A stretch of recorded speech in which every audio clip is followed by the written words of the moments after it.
Good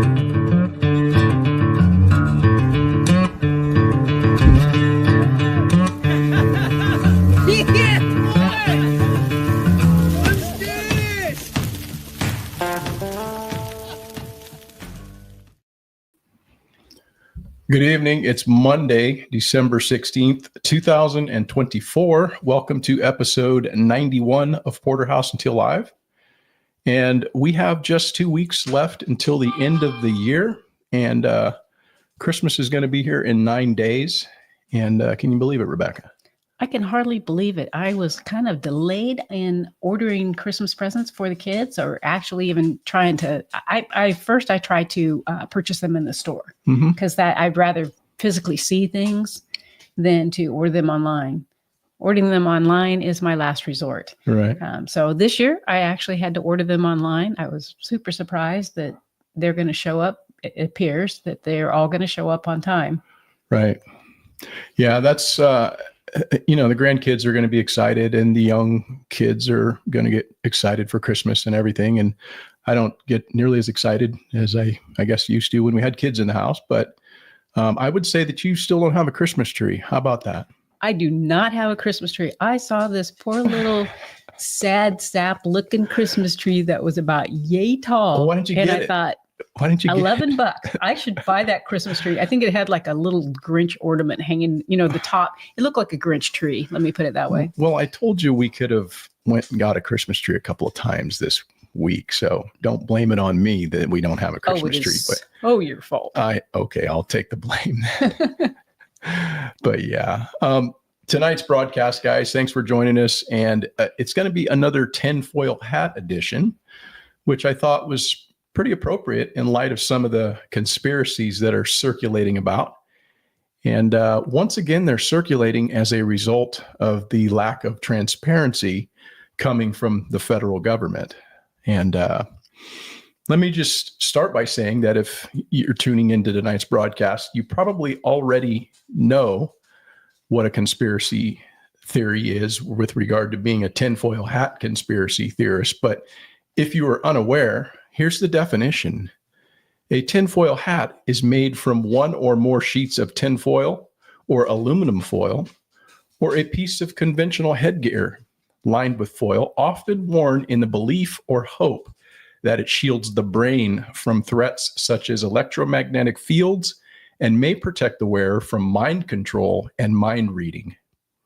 The notion of wearing homemade headgear for such protection has become a popular stereotype and byword for paranoia, persecutorial delusions, and a belief in pseudoscience and conspiracy theories. So, I think the next time we should come on, we should wear our tinfoil hats. I don't actually have one. I'd have to. Oh, no, we can make one. I know we can make one. We would look pretty ridiculous, but well, you remember those guys when we watched the eclipse? They had their tinfoil hats on. That was pretty awesome. I must say. But first thing I want to do is outline tonight's roadmap, beginning with we're going to begin with a little homestead update. I've got a quote from Liberal or Conservative, and we'll also have a Did You Know toward the end and a clip of the week, which hopefully will somewhat lighten the mood, since some of this isn't exactly cheery conversation that we're talking about anytime we talk about things that happen in the government and conspiracy theories. So I think we'll round out the broadcast tonight with a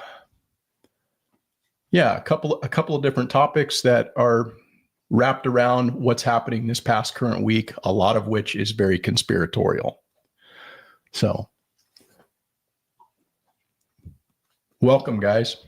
Hello to everyone who is visiting us. Yeah. And I'll say this, that... And I mean everyone who's visiting. Everyone, huh? Everyone. Yeah, I will say this, guys, that I never had been somebody who have considered myself a conspiracy theorist.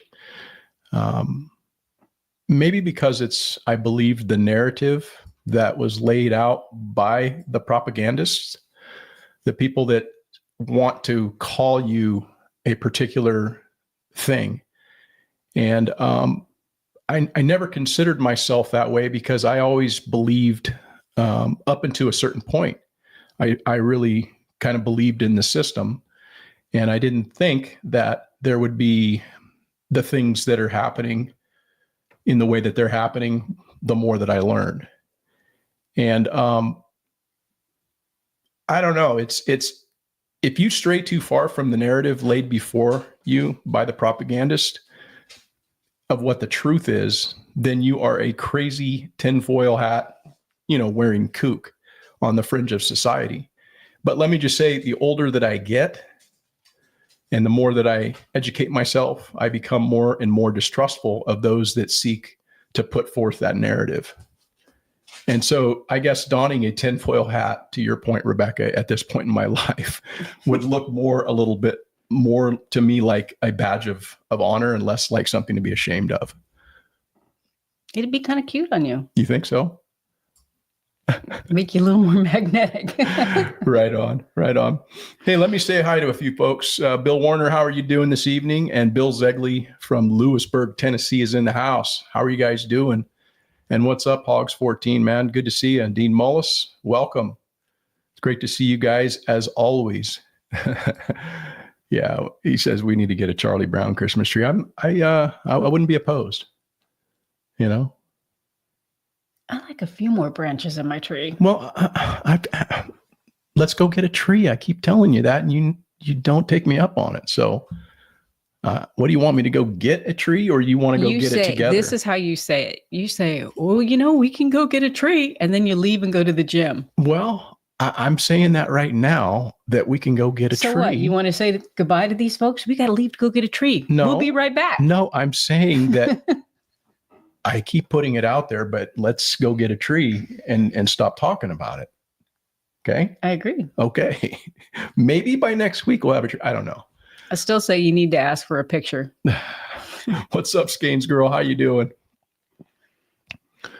Yeah. So I guess in tonight's episode, I'm going to talk a little bit more about the evolution of, some of the events that has contributed to my changing my opinion and but first things first, how are you doing this evening?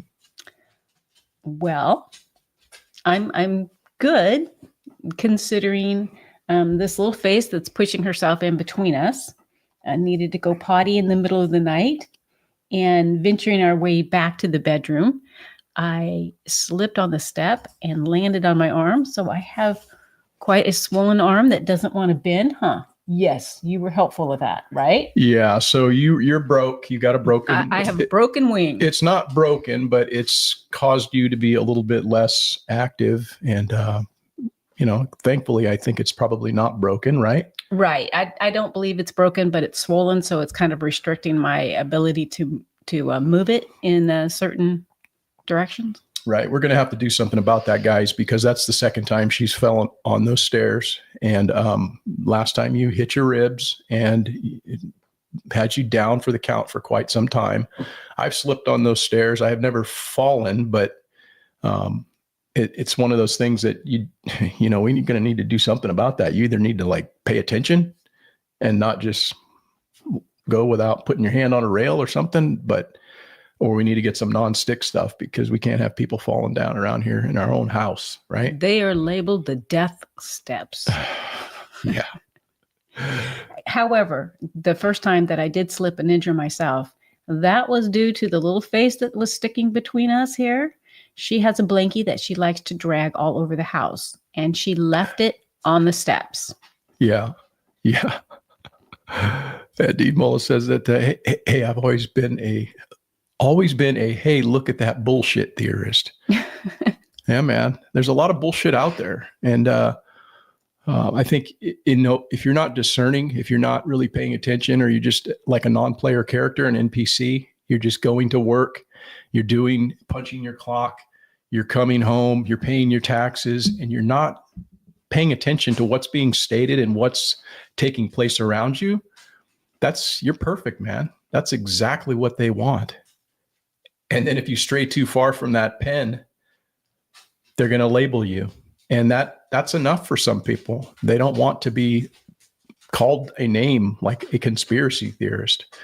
But when you really look deeply into it, those that actually do challenge the system and those that actually look to find answers more deeply, those are the people that are, I think, in my opinion, quite a bit more educated. And I would trust people who tend to verify rather than just going along with the narrative a lot more so than not, right? Mm-hmm. Yeah. Absolutely. This is kind of not as drastic as what you're talking about, but when I was working, we had a staff person who, for some reason, just had a grudge against me. I don't know. I don't know why, but she would continue to call the office and say that I wasn't there or I was late or whatnot. And the staff person would come down and they would find me. And so I had to ask them, I said, why is it that every time you come down, you look at my calendar and you find me? And she can't. Yeah. So what is she, a conspiracy theorist? Where are you going with this? I'm not following. You're not following? No. What are you talking about? She just was relentless. She didn't let go. She just continued to try to paint that picture. Huh. And I don't know. Okay. I don't know. I just said it was on a lighter side. Okay. But it's somebody that I had to work with every single day. Right. I had to be friendly with this person. But yet this is what she continued to do to me. So. Yeah. Bill Zegley says, what's the difference between a conspiracy theorist and a conspiracy realist? About 6 months. I think that would be a very quick transition for a lot of people. I think it takes a lot of people a long time to get to that point where they're questioning things. Because like I said, so many people will go through their entire life and they'll never really pick it up. They're just going to keep on in that hamster wheel, and they're just going to go along with the bullshit that's out there, because there's plenty of it when you really stop to take a look and see what's actually being stated and then what they're actually delivering on. It's quite amazing. And then when you dig down the rabbit hole a little bit deeper and you start looking at some of these secretive programs that the government's been involved in for many, many decades, it's quite disturbing, and to suspect that isn't happening at even a greater level today, you'd be a fool to think that. We just haven't heard about what those programs are quite yet because it hasn't been declassified. It's happening right now. You're being fucking spied on. And does that make you a conspiracy theorist for saying that? No, it just makes you aware that these companies have the ability to listen to everything that's being stated, either on a platform like this or on the cell phone that you carry with you at all times. And they have the ability to pull that information and just follow your every move. And so what makes you think that they're not doing that at a very high level if you come up on some kind of a radar of theirs? And it's an interesting thing, man, to think we're at that place in the United States, but we've been there for decades. Many people don't even know about it. But like I say, you do a little bit of digging and start looking at some of the programs that are out there and have been out there, like COINTELPRO. Go look that shit up if you don't know. That should tell you everything you want to know about the CIA and the FBI, what they were involved in 60 years ago. So kind of on a little tear there, but nice way to open up the show, huh? Mm-hmm. Yeah. So what's this right here? I was wanting somebody today about putting Carthage. I have no idea what that means. Got some slippery carpet. Right on. Yeah, well, let me hit you with this quote for tonight, liberal or conservative. And it's really appropriate because of the subject matter we're going to be talking about. It says, I'm not at liberty to discuss the government's knowledge of extraterrestrial UFOs at this time. I am still personally being briefed on the subject. Liberal or conservative, Rebecca? I'm going to say liberal. No, you would be wrong. It's actually from a conservative, and I don't really know if it matters that much because it could be from either, quite honestly. But that's a quote from Richard Milhous Nixon as the president of the United States. And so it's an interesting thing for him to say that he's not at liberty to discuss the government's knowledge of extraterrestrials or UFOs at this time, and that he's still personally being briefed on the subject. because I know that there's a lot of conversation out there, a lot of debate, whether or not there's, we've been visited by extraterrestrials. That's a thing that's been out there for a long time. And they're, again, talking about it and bringing the subject back into this week's news. But we'll get to that here in a little bit. But around here on our homestead this week, it's been very wet. It's been very rainy. And I haven't got a lot done outside. I've been wanting to stay on the inside, take care of some things under the roof. It just hasn't been really conducive to me wanting to be out doing a bunch of things out there. Mm-hmm. But, I wanted to mention one of the things that's really nice that we have is kind of like an orthopedic stash of braces and different things to, when you hurt yourself, you're able to brace your arm or brace your wrist or brace your ankle or brace your leg or your knee. And it's a really good idea to have that kind of stuff, because this week we were able to dip into my stash, and I have a pretty extensive stash because of my, just working around here. You're always kind of doing stupid things on a homestead. You might injure yourself in one way or the other. And if you don't have the ability to doctor yourself right then and there, you're going to be going to the hospital, or you're going to have to run down to town to try to figure out, how do you get that brace? And so. Right. And a lot of those times you go down there and you spend a lot of money for something you actually could just have in your house. You mean going to a doctor? Or the emergency room, right. What have you. Right. All they're going to do is like, oh, you need to ice it. Here, take some NSAIDs and I'll give you this brace. And then they'll bill your insurance company, which, the insurance doesn't hardly pay for anything. No. So it's just good to have a stash like that. And between me being a farmer and me being an athlete, I'm always hurting myself. So I've got plenty of braces for different things. The one thing that I will note that we need to actually make sure that we get for you, and I mentioned this a while ago, and I haven't done anything on it yet, but we need to order you some crutches. Yeah. Well, we tried to get a pair that would fit both of us, but I'm so short and you're too tall, so it didn't work out. Right. So I've got a pair of crutches, but she does not. And that's just one of those things that if in fact you hurt yourself to the point where you need to get off of your feet and hobble around for a few days until things kind of settle down.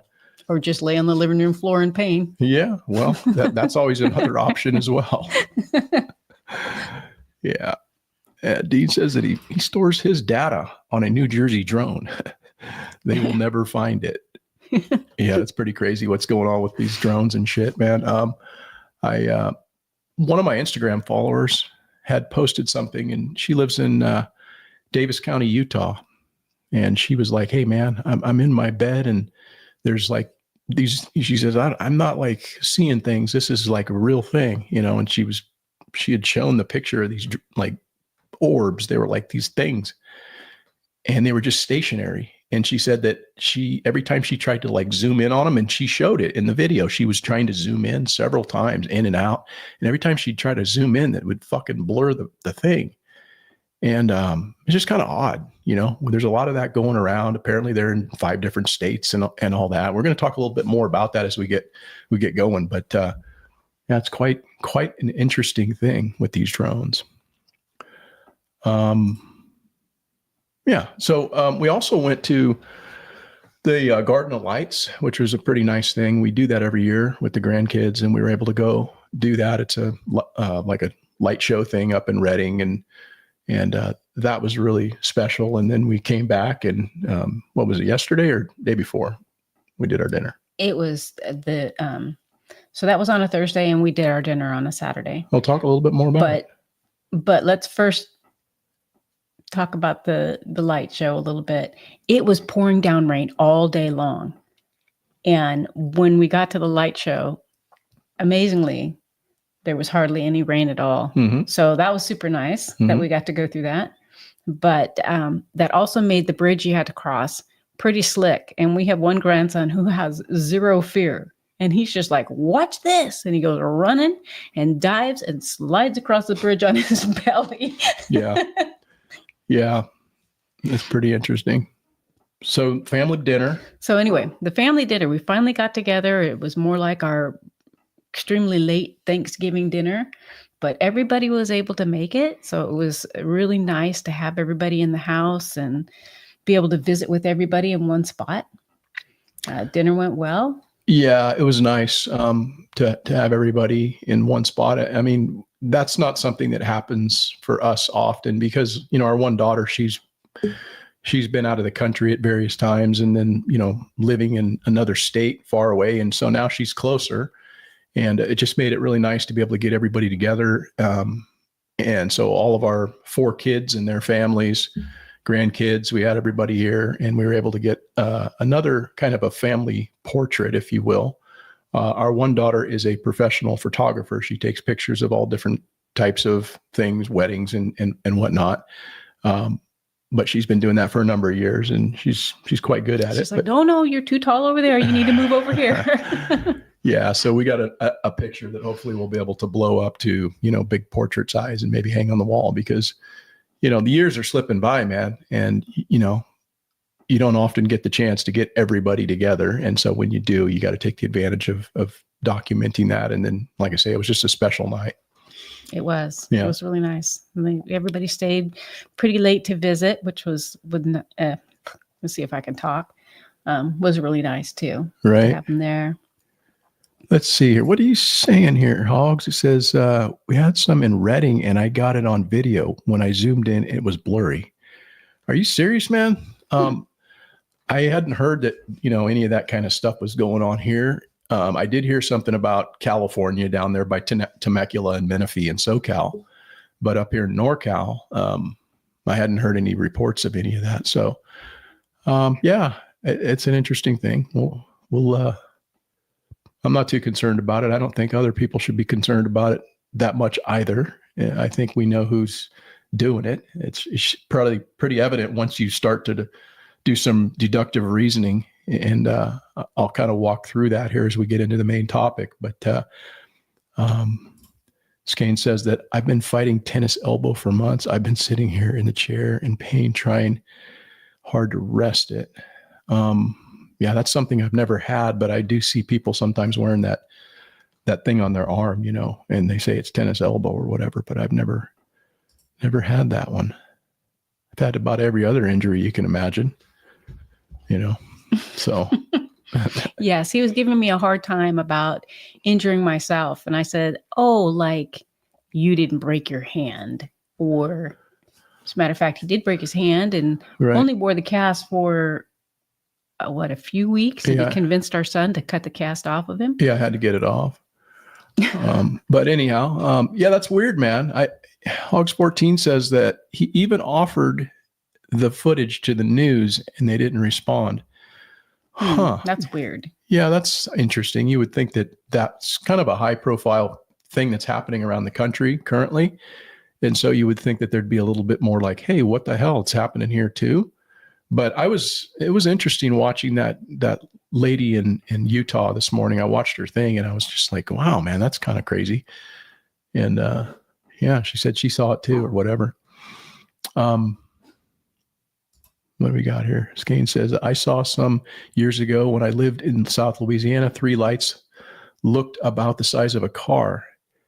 X has a video from a flip phone in the same area years before that. Blurry, of course. I'll be damned, because that's exactly what was shown this morning on Instagram on Kristen's her stories. It was like three things, right? Yeah. 3 lights. And then she was like trying to zoom in on it. And she says, I got a brand new like iPhone, whatever, right? And she's zooming in several times and it would just go blurry. It was weird, man. And she's like, they've just been sitting there forever. And so it was kind of an interesting thing. But yeah, so I put out a video here this last week, just more or less as an unboxing and setup and review of this incubator that we bought. And I've been happy with it. We run one batch through and I don't have a lot of complaints with it. I did have a few things that I would probably like to see changed. But all in all, I think we had a pretty good hatch rate, good success rate with the incubator itself. It's very hands off, and it's not something that is going to, require a lot of your attention. The only thing you really have to do with this thing is, about once a week, check the fluid and make sure that it's got enough, water in there so that you can keep the humidity level stable. But yeah, we hatched out 15 chicks. We had one that died, but it was basically, we got 15 to hatch out of 22 that were fertilized. And we're running another batch currently.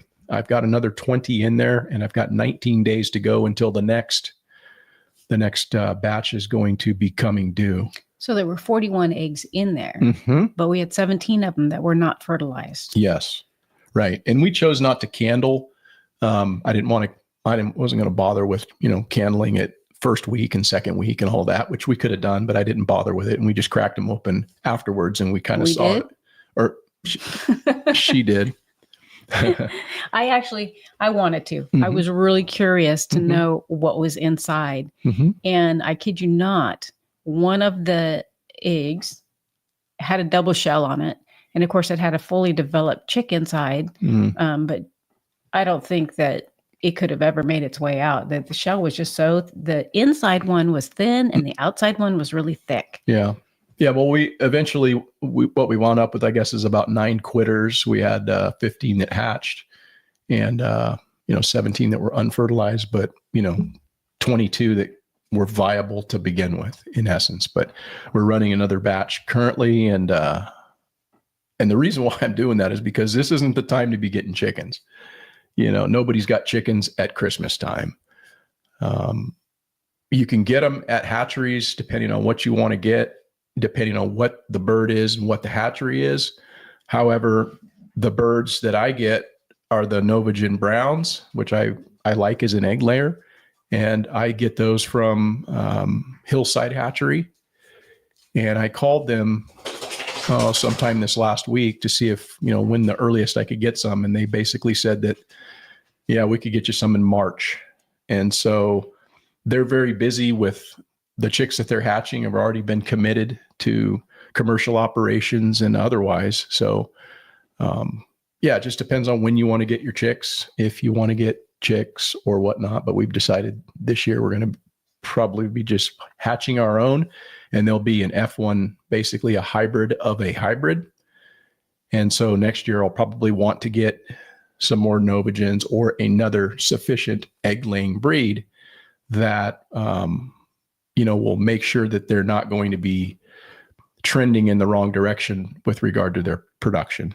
They could, in fact, be just as good or better, but you don't know that. You don't exactly know what you're going to get whenever you cross something, even though they're technically coming from a Novagen, because a Novagen is crossed from 2 different breeds. So you could kind of get whatever on the other end. What is going on, London Pickering? How are you? Good to see you tonight. Good evening, London. Let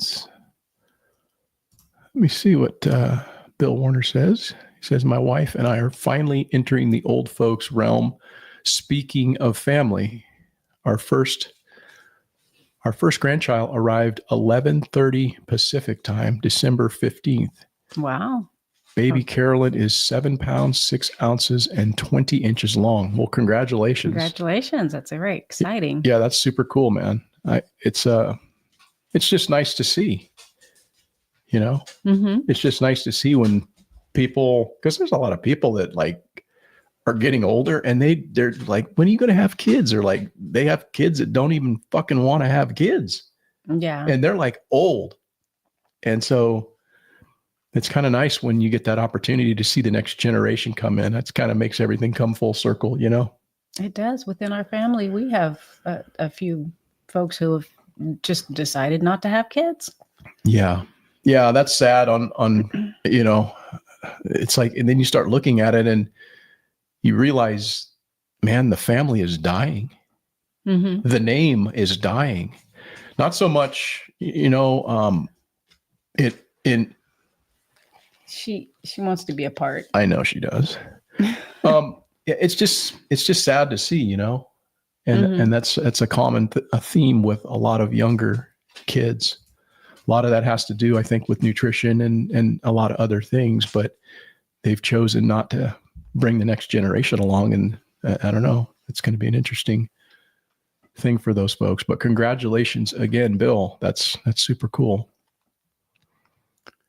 Yeah. I think 60% is not bad at all. One more egg would have hatched and it would have been, 70%. So, I'm not displeased with that at all. In fact, we had, I think we had four of the quitters were full term. So they almost made it, they almost made it. They just couldn't get out of the shell, And then there was one that I tried to assist. It actually had it cracked all the way around.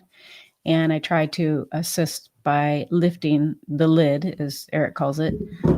But the chick was dead. Mm-hmm. So, excuse me, guys, a little hydration break there.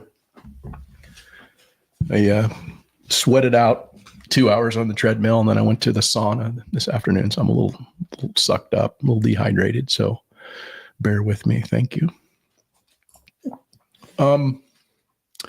So let's get into the main topic for this evening, guys. And I'll hit you with a bonus quote. And the quote goes as such: "We are not alone in the universe. They have been coming here for a long time." And that quote came from one Edgar Mitchell. And Edgar Mitchell was a United States Navy officer, an aviator, test pilot, aeronautical engineer, ufologist, and NASA astronaut. He was the pilot of the Apollo 14 mission in 1971 and was the sixth person to walk on the moon. Mitchell publicly expressed his opinions that he was 90% sure that many of the thousands of unidentified flying objects, or UFOs, recorded since the 1940s belong to visitors from other planets. Mitchell also claimed that the Roswell crash was real and that aliens have contacted humans several times, but that governments have hidden the truth for 60 years, stating, "I happen to be privileged enough to be in on the fact that we've been visited on this planet, and the UFO phenomenon is real." This claim that he's making, it seems to be corroborated much by a lot of the testimony that's occurring this past week on Capitol Hill. And so in case you were unaware, that's also kind of a big deal that's going on. But, if you haven't been paying attention to the news, they've been holding hearings this week on Capitol Hill with the House Oversight Panel, looking into all of these drone sightings and UFOs or UAPs, however you want to identify them, which are basically, UAP is an unidentified anomalous, excuse me. I try to say that. A UAP is an unidentified anomalous phenomenon. And they're investigating the increase in sightings of all of these UAPs and the impact that it has on national security. And I happened to catch some of the clips from some of these whistleblowers, and man, it further kind of bolsters my already preconceived notions of the fact that maybe we haven't been here, or maybe we have been visited by another life form. I mean, I've never seen it. It's never been shown to me. So it makes it harder for me to believe such a thing. But when you have people that actually work on the inside and they become whistleblowers, people who've worked in the Pentagon, people who've worked for the Department of Defense, people who've worked in these different agencies, and then all of a sudden they come out after a period of time. Ellie, hey. After they come out after a period of time, and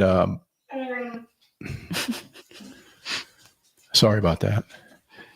It makes you wonder. I can understand why the government would say, "Oh no, there's nothing to see here."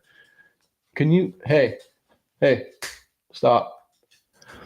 I can understand why they're going to deflect and try to deny. But when people come out and put themselves at risk, you have to respect that. And you have to at least consider that maybe there's something behind it. And so here's some of that testimony from this past week that was going. Do you believe that our government is in possession of UAPs?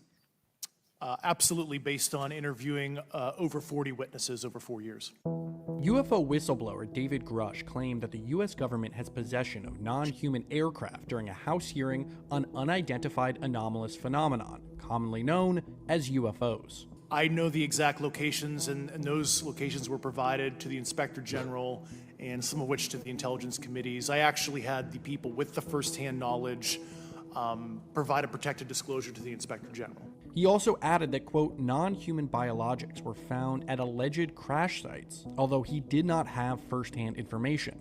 If you believe we have crashed craft, stated earlier, do we have the bodies of the pilots who piloted this craft? As I've stated publicly already in my News Nation interview, biologics came with some of these recoveries, yeah. Were they, I guess, human or non-human biologics? Non-human, and that was the assessment of people with direct knowledge on the program I talked to that are currently still on the program. We have nothing that can stop in midair and go the other direction, nor do we have anything that can, like in our situation, come down from space, hang out for 3 hours, and go back up. NASA's had it, the Pentagon's had it, every defense department has had it. Turn loose the files. Let's get to the bottom of it. This is just the start.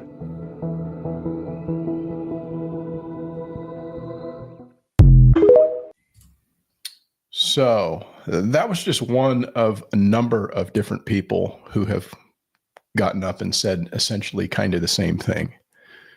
All of which saying that, yes, there has been for a number of years in these encounters where we've retrieved maybe a downed craft or something, and there's actually been biological material on the inside of that. They didn't say that it was human, but they said it was biologics. And there's also been, I guess, some testimony indicating that people have been injured as a result of coming in contact with this, and they're currently being, compensated from their service to the federal government. So, I don't know. The more I hear things like that, it definitely makes me consider the plausibility of such an occurrence. Years ago, I would have said, I haven't seen it. But when you hear people come out and say it, it just kind of further bolsters what you already maybe consider could be a possibility. And so at the end of that clip, it said that the words there, it said, a spokesman for the intelligence community, Inspector General, declined to comment. So as a tinfoil hat conspiracy theorist, I would ask the question, why wouldn't the government want to be more transparent, Rebecca? Why do you think? Do you think there's something they're hiding, or why do you think they're not wanting to comment? Well, I would think that, obviously things that are going to get people up in an uproar or cause chaos, they're going to keep it at a hush hush and not tell you. So that's kind of one thing that I could look at. Right. But see, here's the thing, when they're not being transparent, when they're not doing that, they're not putting people at ease, and they're causing people like me to speculate about what the truth is. And then all sorts of rumors swirl about what's actually going on. And currently that's what you have, so much to the point that you have these elected officials are coming out and saying, hey, what the hell's going on? They're standing up doing press briefings. We're talking mayors and governors of places, right? And they're like, hey, we're not in the know. What's going on? This is kind of wacky. And so I don't know. Maybe it's what they're trying to do is to distract and confuse people. And so they don't see what they're doing someplace else, maybe, right? Mm-hmm. Hey, look at the left hand, not at what the right hand's doing. It could very well be that. But again, what it does is it causes speculation. And, let me just say, I, like everybody else, cannot confirm what's actually being seen or reported. Firstly, I haven't seen anything. but I do have an opinion on what it's not and what it possibly could be. And the first thing that I would rule out, and it's just based on me seeing how our government is responding, the first thing that I could rule out is that it's not a foreign adversary. And the reason why I say that is because the U.S. government would not allow aircraft from a foreign adversary to operate over U.S. sovereign territory. As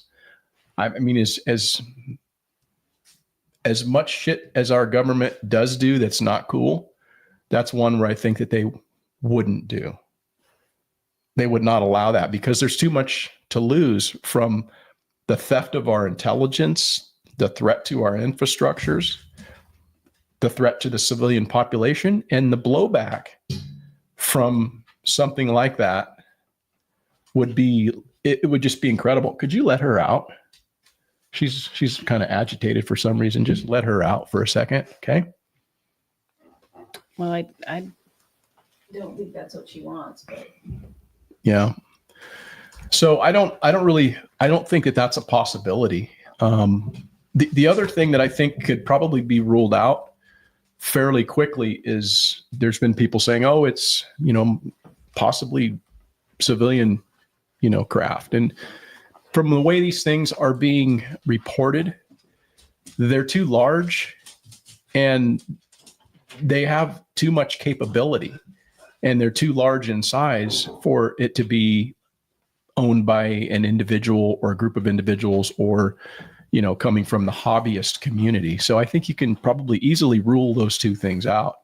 And so that leaves one of two things. One is what we were just talking about, these possible biologics or being visited from afar, alien craft, if you will. And I will say that I have been for years somewhat skeptical of whether or not we've been visited by ET, but I've always maintained the belief that conceivably there's life elsewhere in the universe. I mean, Rebecca and I have talked about this at length on different occasions, and I think we're both in agreement that there's a great possibility that there could be life elsewhere in the vastness of the universe. I just haven't gone as far as to believe that we've actually been visited by them yet. However, hearing this testimony and kind of what caused me to revisit thinking about this is an interview that I heard Tucker Carlson on Joe Rogan when he was saying something about this. And he was saying that he didn't even want to tell his wife about it because it was so freaking disturbing. It just freaked him out so much about what somebody on the intel community confidentially relayed to him. And so take a listen to this. Is that there's enough going on in the skies, but not just the skies, underwater, that the U.S. military has been forced to respond to it. So, like, move aircraft from one place to another because there are too many of these objects in the sky. That's actually happened. Chris Mellon just wrote a long piece about it. So it's real. The government is not controlling it. In fact, it's forcing the government, DOD, to respond. And we know that there is a real effort and has been underway for a long time to keep the public from knowing about it. But that's all known. That's established. I don't think any rational person would deny that. The question is, like, what is it actually? I mean, now is sort of the point where you have to ask, like, what is this? And, so that's how much of it do you think is ours? Well, none of it's ours. None of it. Well, I don't know. I mean, clearly, the U.S. government is huge. It's the largest human organization. There are, I think there are 2 million federal employees and another 10 million federal contractors, so who are effectively government employees but don't have civil service protection, for example.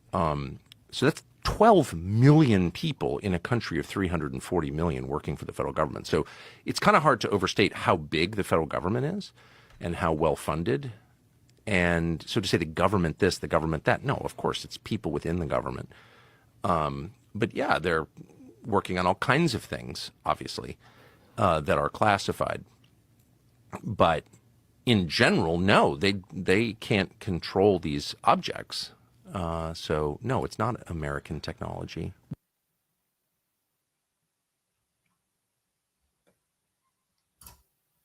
So that's coming from what his knowledge was, being kind of an insider, getting that from somebody in the intel community that wanted to tell him something from the standpoint of it being confidential information. So it makes me, I guess, question, the possibility that it could be. And, Skane's girl says that I think it would be pretty arrogant to believe that in the vastness of the universe, we are it. Yeah. I think that's pretty much what Eric and I had come to consensus with, that it's an awfully large place. And I mean, we're able to live on Earth, but what's not to say that there's not some kind of life form that has adapted to live on some other galaxy somewhere else. Yeah. Yeah. It's an interesting thing, man. I used to think about this as a child. Actually, I'd sit out, and I was kind of almost like a only child since my siblings were so much older than me, but my bedroom was a west facing the window, second story west facing window. And so it was like hot as shit up in my room all the time. And I would sleep outside on the deck almost every night. And I would just sit up there and just stare at the stars, fall asleep, just looking at that. And I used to think about that kind of stuff, like, wow, that's crazy. So I kind of got into astronomy. I really started to take an interest in that. And science has always been something that was my favorite subject in school, because I had an interest in that. All the rest of it I could give two shits about. I don't really care about math or any of that, but science was like my thing. So, but yeah, it's interesting when you hear people coming out saying that. And I can maybe understand, as what you were saying, Rebecca, that they don't want to freak people out, but it'd be nice to have a little bit more transparency on something that, I think people would benefit from knowing. Right. Well, I think the argument against it from their standpoint is they don't want to lend people the impression that they don't have the ability to control these fucking things, because they don't want to be like, hey, that we can't defend you. We can't protect you. We're the almighty powerful federal government, and we've got F-22 Raptors and all these cool toys that Lockheed Martin makes, but it's fucking useless against these things that we found. They don't want to tell you that. And I don't know if that's the case. I'm just speculating again because, hey, I'm a conspiracy theorist wearing a tinfoil hat, because nobody's going to tell me shit about what these things are, except, I will say, yeah, the debate over whether these are aliens or not really has, I guess, led me to kind of the last choice, which is that it's the U.S. government. And I think that they're probably testing drone technology or whatever, or maybe they're looking for something. Maybe there's a threat that they're looking for. That makes sense. And we were talking about it. Rebecca had said, well, are they in areas where there's some commonality? I don't know, maybe, but I do know this from that Instagram lady I was talking about this morning. She said that was over an Air Force base. Remember? Mm-hmm. She named the Air Force base. I didn't really know that they had one of those there, but I mean, I guess they do. But she says, yeah, that was kind of over that area. So maybe there's something to that, right?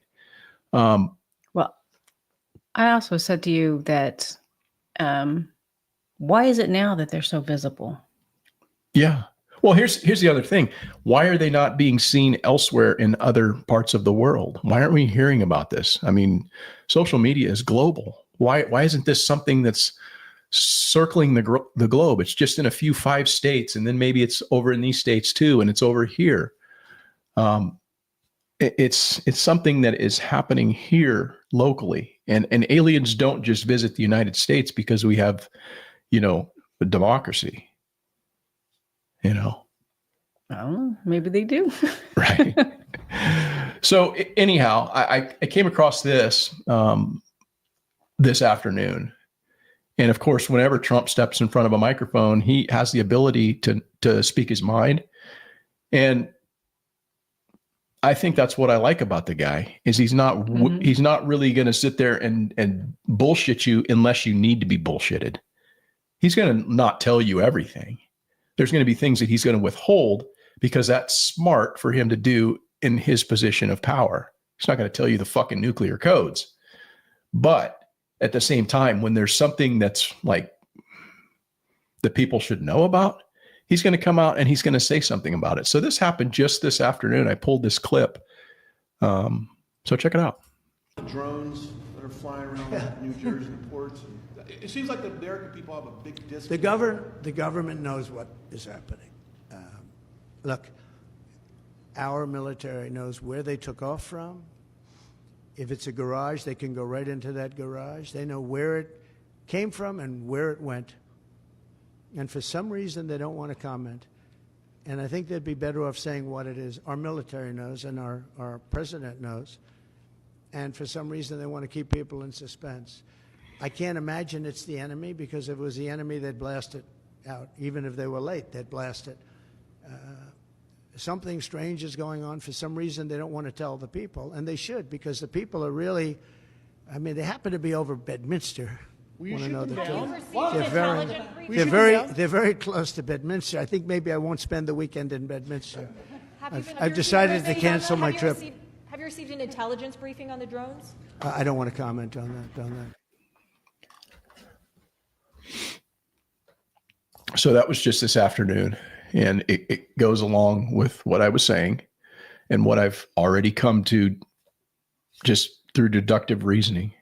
When you hear what they've said and everything, and it just doesn't make sense that it's any of those other things to me. However, I will say that it doesn't mean that we haven't been visited by aliens. Just because what we're seeing here is probably coming from our people within the government in some secretive government program. And now they're showing their hand for whatever reason. Maybe they're doing that as a diversionary tactic. Maybe they're doing that because they're truly looking for something that's a threat. Why don't they just fucking say, this is what we're doing? We're running some tests.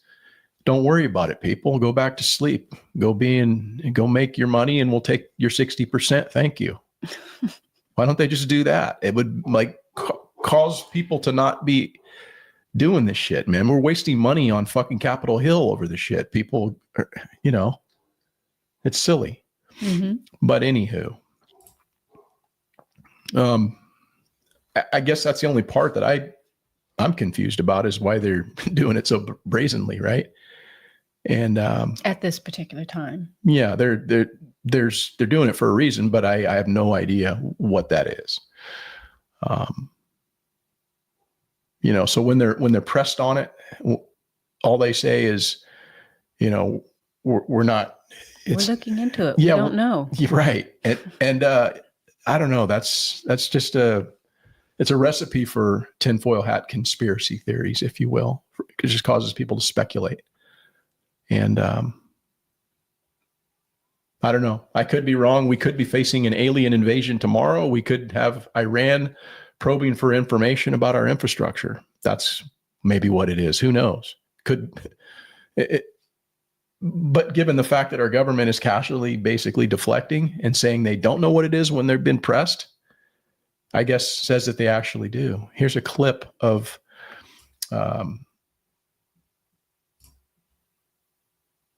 let's see here. There's a clip of this clown. You've seen him before. You'll see him tonight. Evidence at this time that the reported drone sightings pose a national security or a public safety threat, or have a foreign nexus. The Department of Homeland Security and the FBI are investigating these sightings, and they're working closely with state and local law enforcement to provide resources using numerous detection methods to better understand their origin. Using very sophisticated electronic detection technologies provided by federal authorities, we have not been able to, and neither have state or local law enforcement authorities, corroborate any of the reported visual sightings. To the contrary, Upon review of available imagery, it appears that many of the reported sightings are actually manned aircraft that are being operated lawfully. So that didn't make any fucking sense.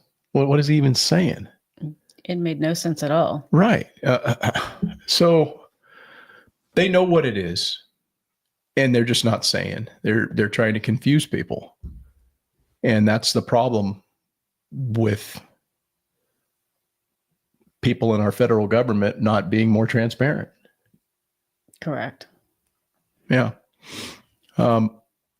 Hogg says a defense person was saying a nuclear item was damaged and missing that was supposed to go into New Jersey, and the drones are government trying to sniff out radiation or something. Yeah, I guess that is a possibility, but it sounds like they're in a lot more states than just New Jersey. They're reporting that it's in like 5 states over there on the East Coast. And, you say you saw something, and something was seen out in Utah today. I saw it on Instagram. And so, but even that guy, when he was showing them, as they zoomed into it, got fuzzy, I guess is my point. Yes. Yeah. What? You said the wrong thing. I just got the spiral of death and delay. The spiral of death and delay. So, Hogs 14 says, my guess is the government is not telling the public to tip off the people who have it and set it off. Yeah, I don't know, man. I mean, that's the problem with this whole thing. Is we're left to speculate. We're just like, oh, what's happening or whatever. And I don't really want to spend a whole lot more time speculating on what it is and what it's not. I think I've pretty well covered at least my thoughts on the issue. But let me just try to I think the real problem with this whole thing is just the lies that are told by the government. And so imagine, if you will, and this isn't anything against my lovely spouse sitting here, but it kind of, I guess it could be taken that way if I didn't tell you. I won't hold it against you. If I didn't tell you, that this wasn't against you. But let me remove that. I'd feel guilty if. So here's the scenario. Imagine you meet this person and you develop this bond and a friendship, and over the course of years, you begin to trust that person, and eventually you take it to the next level. You fall in love and you get married. And then one day you begin to notice a disturbing pattern where this person you had fallen in love with begins to be caught in a series of lies. And those lies go on for years, and those years turn into decades. But you love your spouse and you forgive them for all their misdeeds, and you hope that the next time it will be different. You hope that they will change. But the pattern continues. And eventually, you as the spouse finally get to the point where you become very skeptical of anything that they say. And that skepticism evolves into mistrust. And that happens a lot in relationships, unfortunately. But what I'm describing to you isn't an actual relationship between two people. It's the relationship that many people have. It's the relationship that many people, including myself, have had with the federal government. Like I said, I used to have a much different opinion about the institutions that we should look up to and we should hold at a higher esteem. But I don't look at them that way anymore. And, obviously, since the inception of our government, there's been corruption and there's been secrecy at the highest levels. I don't believe that what we're seeing this week is any new phenomenon. It's just what happens when you have an organized power structure that's in control of a society of a lesser class of people. Everybody who's not at that level, at that upper echelon, is the lesser class of people. That's me, that's you, that's everybody that's listening to this except the feds. Right? Oh, they're listening. And that's what I said, except them. They're listening. Mm-hmm. They're at that upper echelon. And so as I've gotten older, I've become more keenly aware of paying attention to the lies from the ruling class. But when I was younger, my inclination, my first inclination, I guess I should say, it was not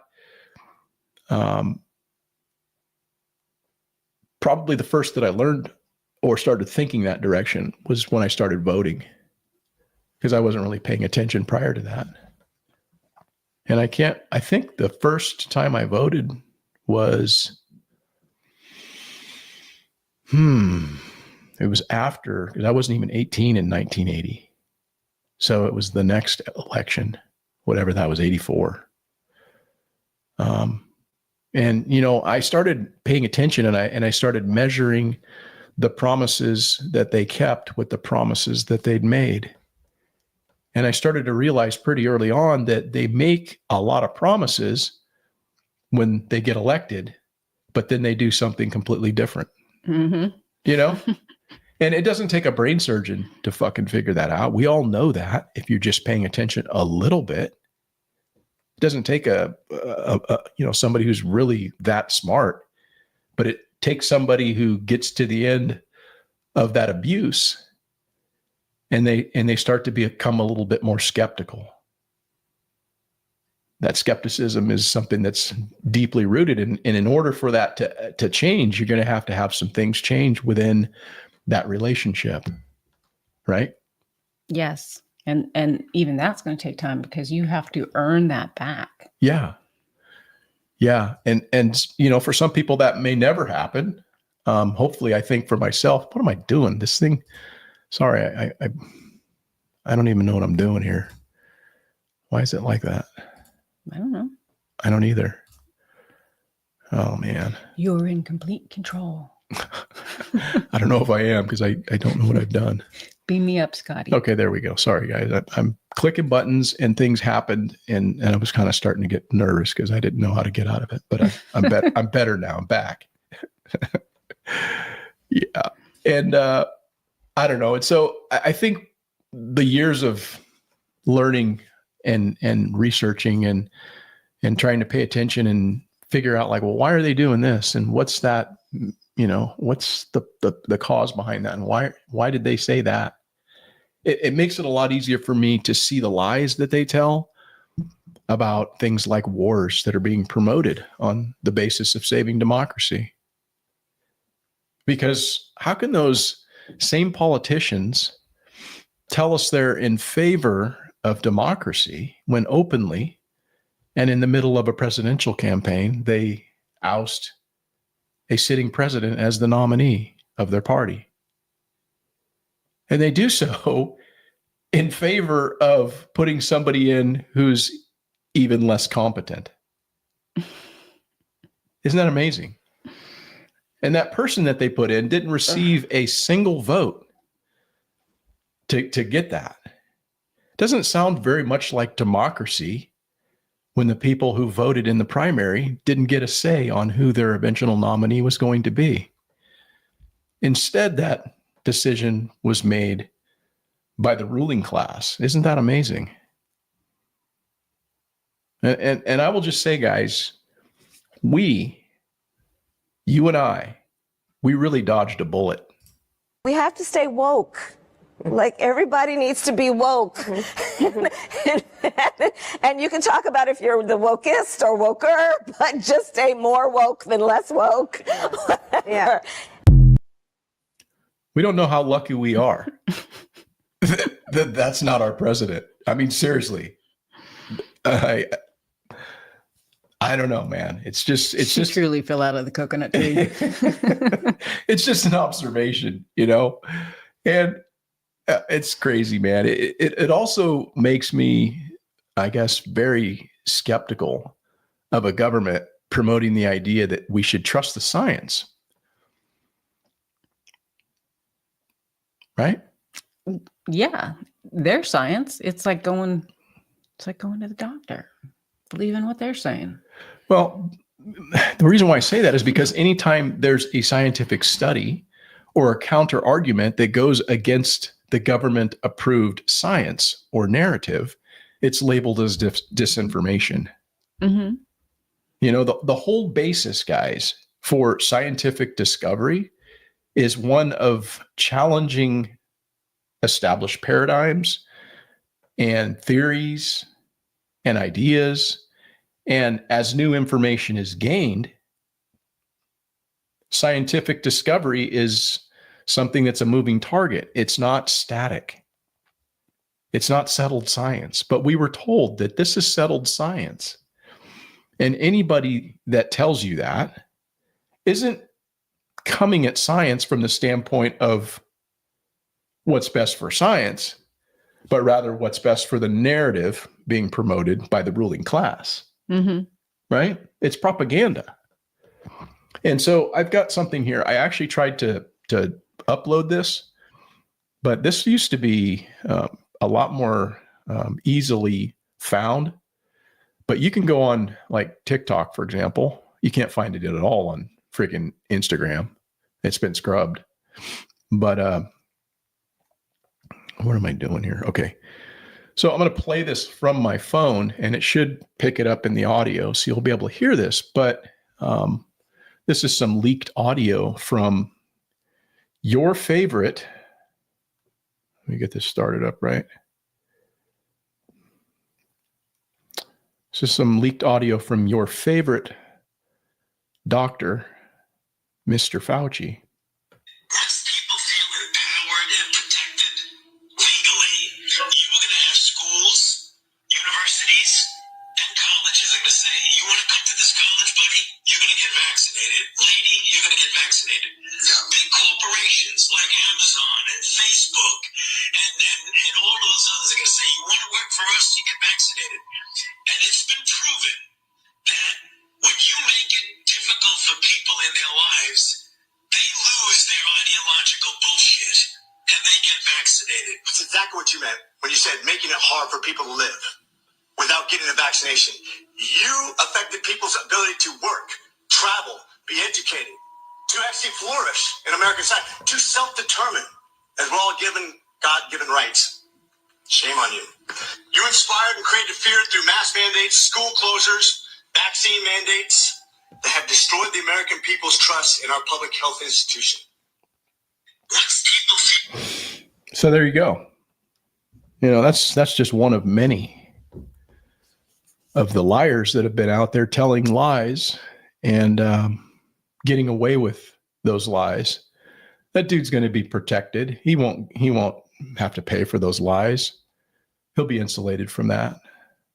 There's a good deal of discussion and talk and suggestion that maybe he's going to get a preemptive pardon from Joe Biden, because he seems to be somebody who's good at finding criminals and then exonerating them before they were even brought before a fucking jury of their peers. You or I don't get that. But these people are the ruling class. They get that. Mm-hmm. And it's just pretty interesting to me, man, that's even permitted in our society. The freest of free people, and they're supposed to work for us. That's a really interesting thing, is it not? Yeah, that's far from the truth of what they're doing. Mm-hmm. Yeah. Oh, man. And Bill Zegley says that's why he's happily divorced. Can't do that to the government, though. No, I mean, you could if you wanted to leave the country, but I don't think any of us want to do that. This is the best country in the world. Make no mistake about it. I'm railing and I'm bitching and I'm speaking out because, you know, they say we have this ability to speak freely in this country, free speech. I guess we'll test the waters and see how free that actually is.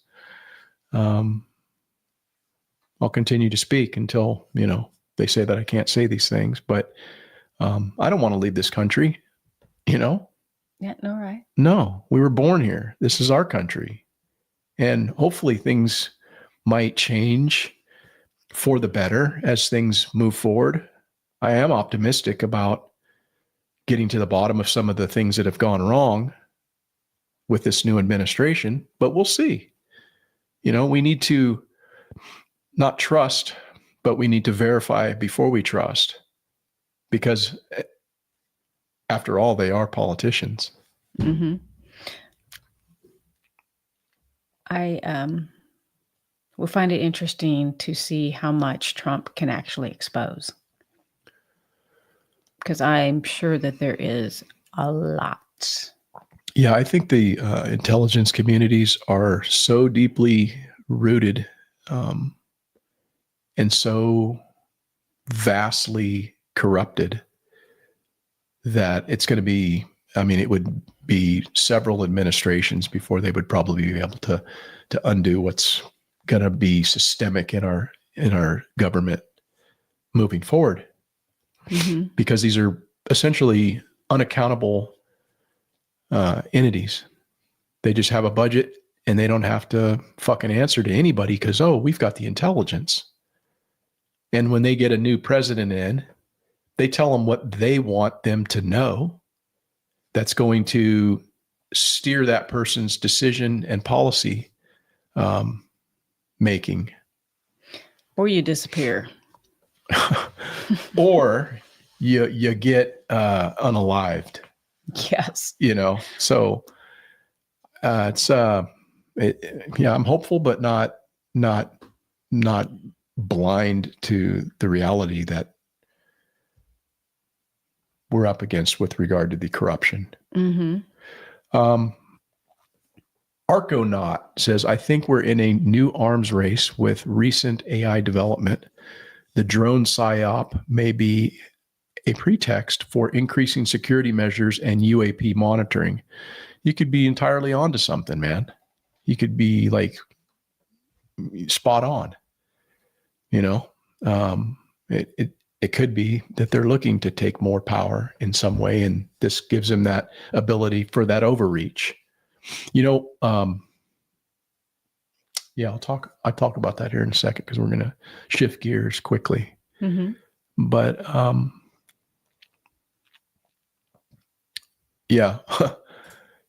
London agrees with Arconaut as well. Skynet. Joke about Skynet around the dinner table, or the iRobot with Will Smith. Yeah. So, the list of lies from the ruling class, it's extensive, and there's no way I could even scratch the surface of all of the lies and the cover-ups. But the big takeaway for me is the recognition that those lies have been told and they will continue to be told. So I'm always going to analyze what is said from people in positions of power with a great deal of skepticism. And I guess I would ask you, Rebecca, can you really trust anything without verification? That's the title for tonight's broadcast. Can you trust anything without verification? For me, no. Okay. I that's a pretty open-ended thing there. I would say, can you trust anything from the government without verification? No. Yeah. I think based on past history, based on past lies, you would be a fool to think that something's going to change unless, you can just make yourself, more vulnerable. If you do trust without verification, particularly information that comes from the government or the ruling class, however you want to look at it, I think you do so at your own peril, in my opinion. So, I'll switch gears on you guys. And one of the other big stories that's garnered a lot of attention, and there's conspiracy surrounding this as well. So, I'm not taking my tinfoil hat off here, but it is the arrest of the suspect in the United Healthcare CEO killing. And I want to make the point to emphasize that this dude is a suspect and hasn't been convicted of anything at this point.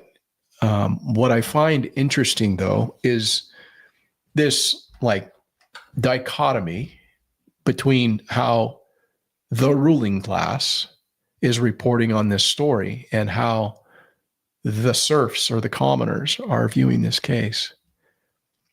And I guess the ruling class I'm referring to is the legacy media and the elected officials, who essentially, in many cases, work hand in hand because the establishment directs the legacy media, at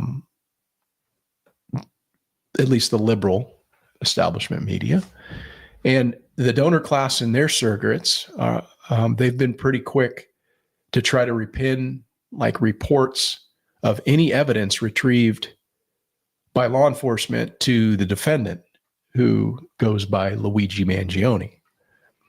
And I think it's largely because they can see a unifying force developing in society that suggests a class warfare going from bottom to top instead of the usual warfare of left to right. See, the ruling class is okay so long as we're fighting amongst each other left and right.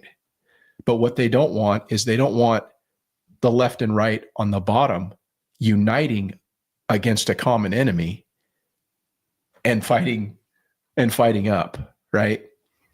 And I don't know, it's just very interesting to see how many people have come out and are in support of this guy for a variety of different reasons.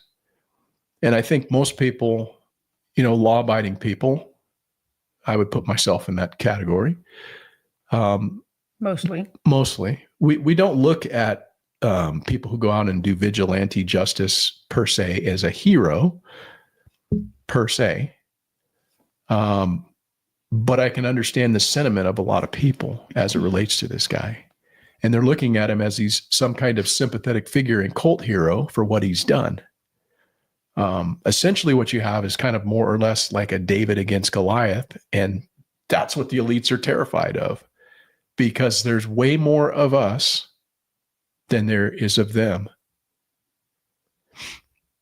Right? Mm-hmm. Yes, there is. Any thoughts? Well, he's being glorified by the common people. However, I would say that both are guilty. Well, we don't know that yet. Well, we don't know. We don't know that Luigi has actually done the crime. Right. But say he did. Mm-hmm. It's very difficult to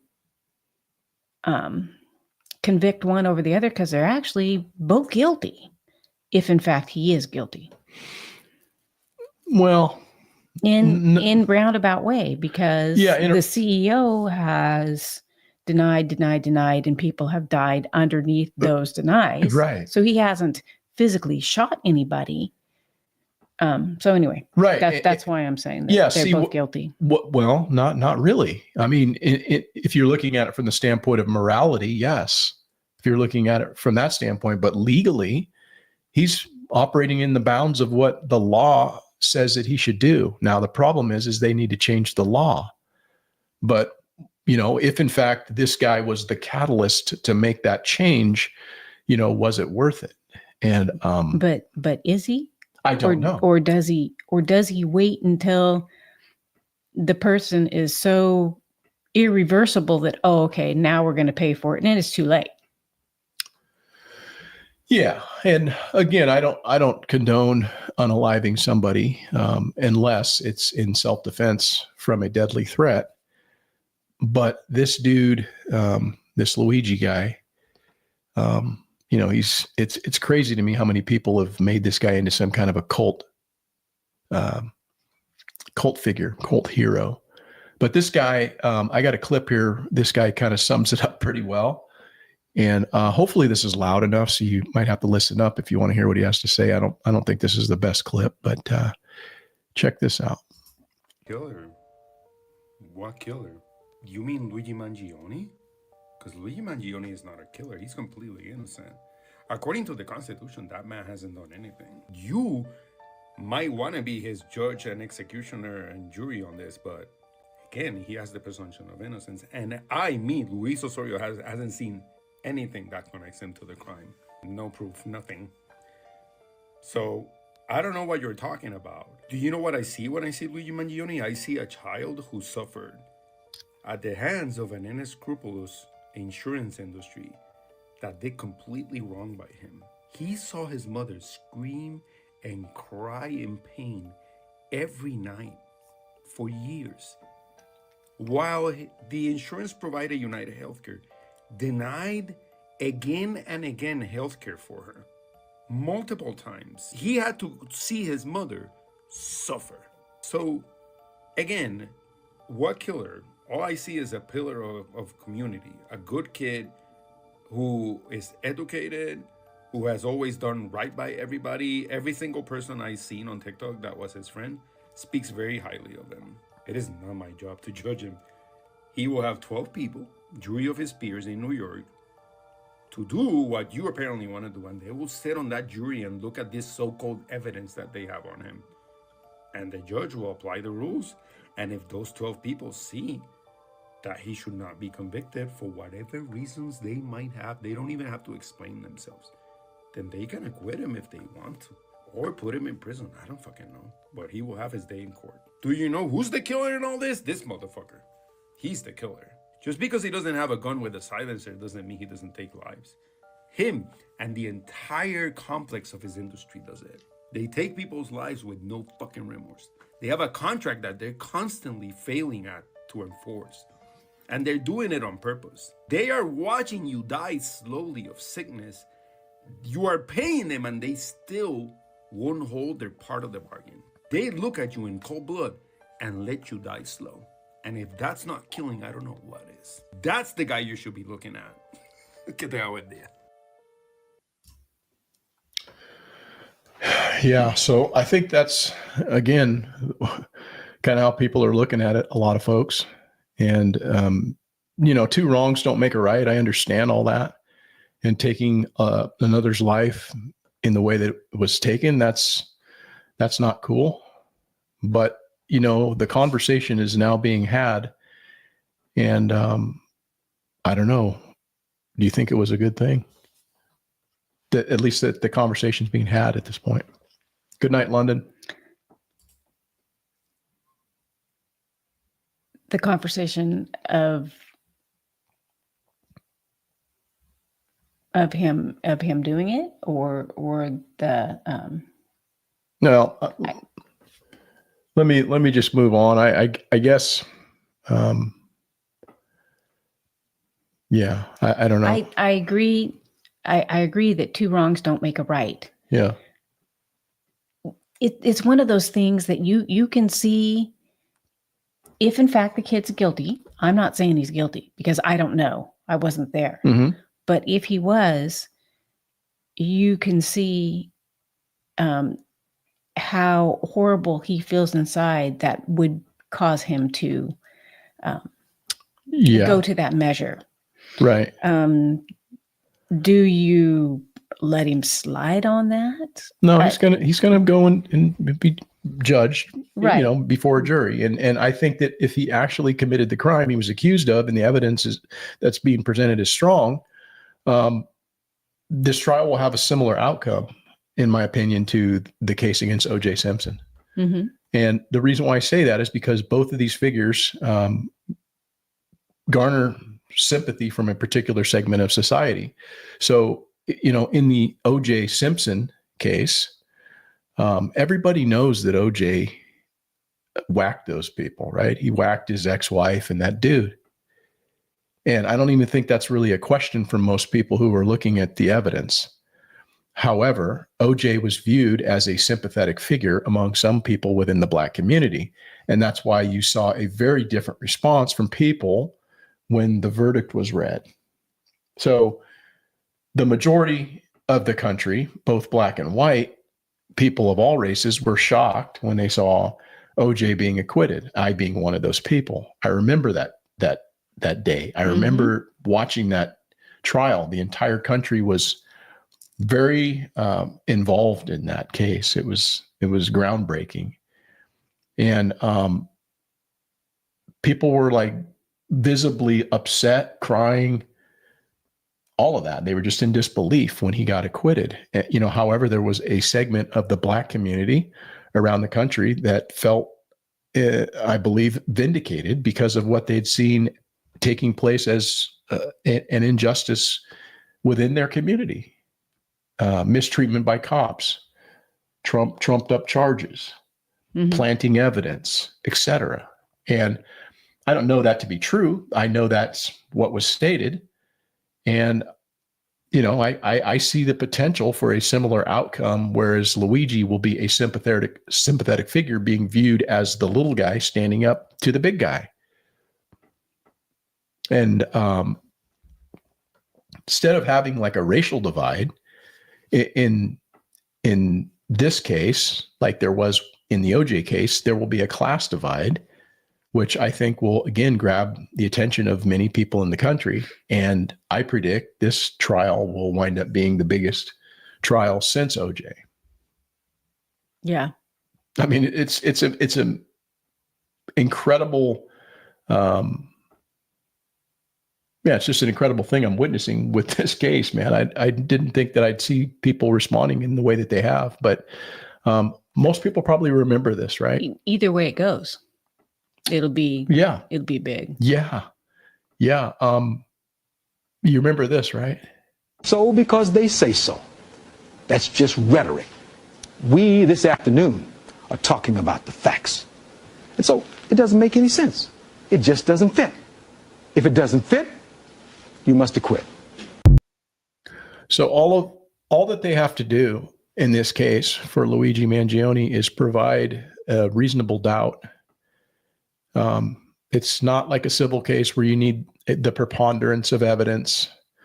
There needs to be reasonable doubt provided. And if his legal team can provide that reasonable doubt, people sitting on that jury can have the opportunity to possibly not convict him, acquit him, or maybe it's a hung jury or something. I don't know. I see it kind of playing out in that way. Mm-hmm.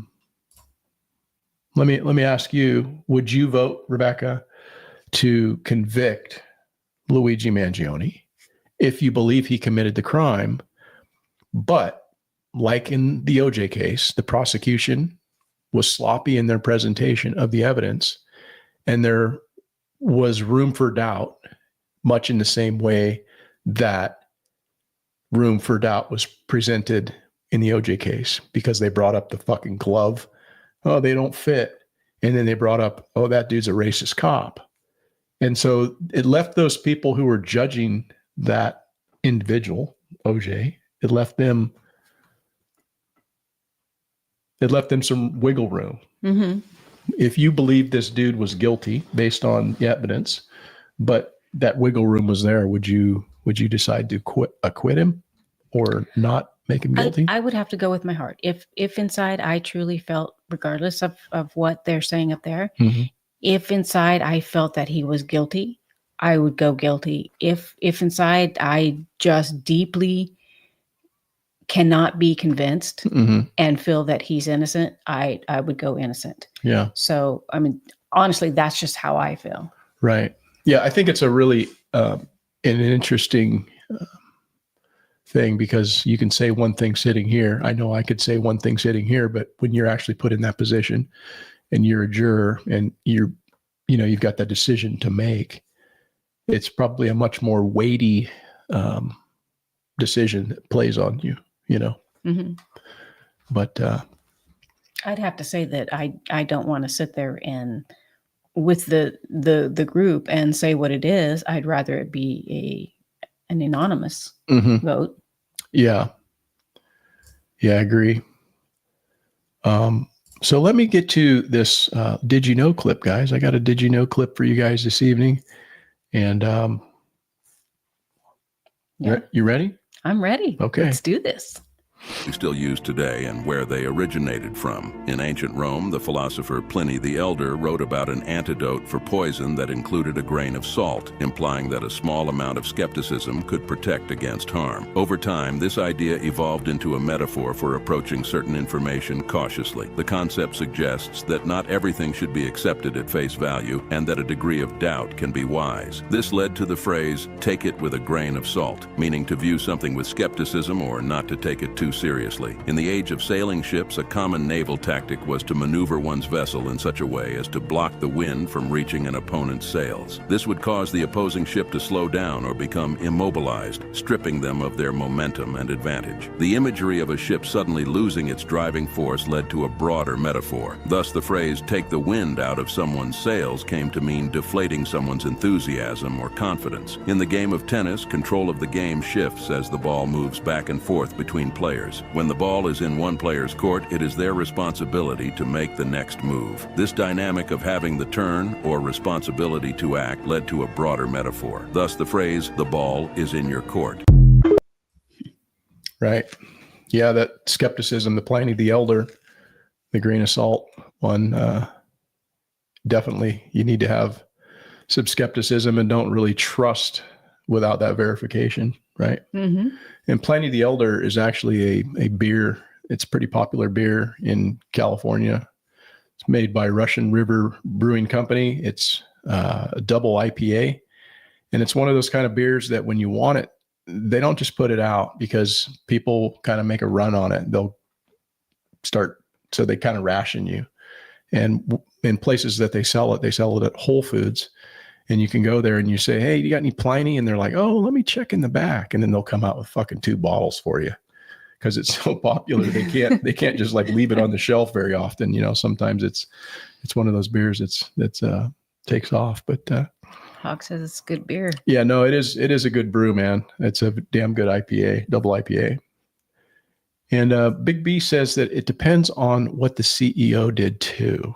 And I'm assuming you're kind of referring to making your judgment based on guilt or innocence with regard to, you know, viewing the totality of everything that took place, I guess. Mm-hmm. I mean, that's the way I take it. Yeah. I don't think that's the way you're supposed to do it as a juror, but I have to be honest that I don't know if there was a little bit of wiggle room for me, even though I thought, and this dude probably fucking did this. I don't know if I wouldn't wiggle in his direction. For one, it's, I don't know. It's, I will say this. I think that the fact that this has happened is probably a good thing for the industry and good thing for people moving forward, because nothing's going to change by you writing a letter to people. Nothing's going to happen by people standing out on the street with signs. The only time that revolution actually takes place, generally speaking, is when there's violence. That's when you know people's attention is gathered, and they're actually writing or working on legislation currently to make some changes within the healthcare industry based on what's taken place here in the last few weeks with this CEO being shot. And so that conversation never would have taken place because, again, these CEOs are operating within the law. They are operating within the bounds of the law. And so if you want something changed, you have to change the law. And the only way that you can make that kind of effective change is by getting people's attention. And guess what? They've got people's attention now. And so I will say that it's probably a good thing, even though it's not a good thing that this guy lost his life. For the greater good, I think it's probably a good thing because the conversation's had. The one thing that I find is very interesting, I will make note of this, because one thing that you haven't really heard, or at least I have not heard, is they haven't really come out and said anything about Second Amendment and taking people's guns away. Why is that? It's interesting. Every time there's some kind of a shooting, you have politicians that are coming out and they want to rail against, oh, we need gun reform. We need to do this. We need to take people's rights away. And you haven't heard that. I don't know, maybe because this was a 3D printed gun, a ghost gun. That to me seems like it would be more of a reason for them to have the conversation, but that's not something that they're talking about right now. So wonder why that is. CEO's not No, I think they've got a bigger fish to fry because they're like looking at like, hey, they're pointing their finger at the higher ups, the ruling class. And so I don't know. I have no idea. I'm again speculating. I'm putting on my tinfoil hat and I'm sounding off about something I know little about. Yeah. Right. But anyhow, I was just going to say that maybe the CEO is not as dirty but the rest of the people around him are. What's that got to do with the guns?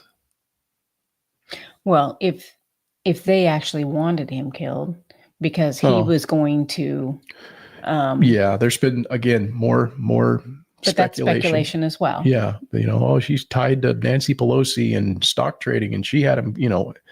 I guess we'll find out, or maybe we never will. I don't know, but more than figuring out all of this other stuff, I just find it interesting how everything is left to speculation, and all we can do is use our best judgment when viewing information, and then try to put it together in some form or fashion. But anyhow, that's about all I have for you guys tonight. I do have a final clip that hopefully will lighten the moment. Maybe not, because it's racially charged. So I don't know. Maybe it's something that won't lighten the moment. But I thought it was damn funny. But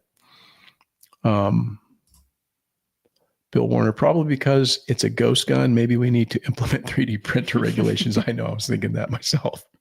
Thinking, yeah, it's kind of hard to go after those, man. But they might crack down on that because if you can make a weapon like that, then they need to do something. Well, they'll come up with something else. Some kind of legislation, right? But anyhow, here's the final clip for tonight, guys. And I want to thank everybody for joining us. But this is old Tosh.0, Daniel Tosh. Yep. Thank you. Have a great evening, you guys. To do as a white comedian, but here goes. Because where this country is now, from where we came from, is pretty remarkable. There's nothing more shameful in our country's past than slavery. Okay, that's horrible. But I've grown up in a generation where I've idolized black people my entire life. They are better at everything. So the fact that we pulled off slavery, I've already said it's awful. That's off the table. I'm just saying it's kind of neat. I mean, at any point, they could have been like, we can just run away, right? And you will never catch us. And if you do, we will beat the living shit out of you. That's a joke. If the audience gets a little too excited, I shut it down. You start hearing a couple yee-haws, trouble's a brewing.